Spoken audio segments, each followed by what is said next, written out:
Welcome back at 8:13. Temperatures are ramping up as we start summer. Experts say this can pose a number of health risks, possibly triggering asthma-related hospital visits. Dr. Reena Mehta with Uptown Allergy and Asthma is here to explain. Dr. Mehta, good morning. Thanks for being with us. Good morning. Thank you so much for having me. So you told me it was a study out of California.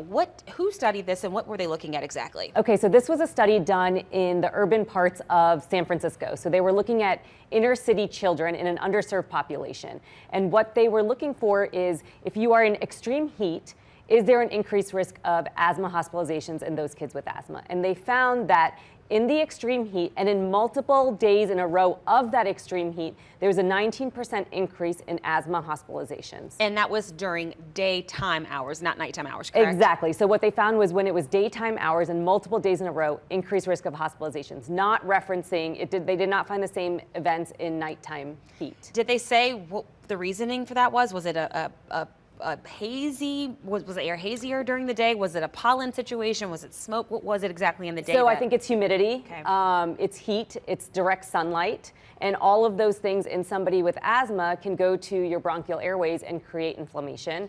And especially if your asthma is not well controlled, it can definitely make things worse. So we are in already the dog days of summer in South Louisiana, and I mean it almost does take your breath away, even if you don't have asthma, when you walk out of the door into that humidity, even at night. So what do you want parents, caregivers, day camp counselors especially, to be looking out for during these hot days that we're going to be seeing for the next few months? So absolutely. So as our children are now done with school and most of them are going to camps, trying to remember that when there is a heat advisory, there is a reason why there is an advisory. You want to take those things seriously. You do not want to spend multiple hours outside in the extreme heat for multiple days in a row. So you want to definitely have shaded areas, lots of water. You want to make sure that you alternate your days. Maybe there's one day that you're more indoors rather than multiple days being outside.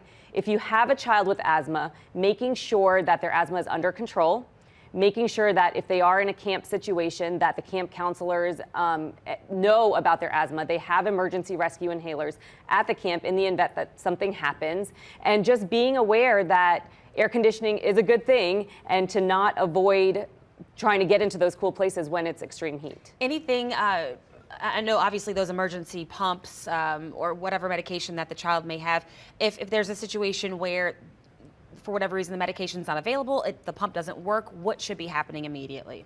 So I would think most camps have an emergency kit where they have some of these medications available. If you're not sure, and if the kid is having an emergency, you can always call 911.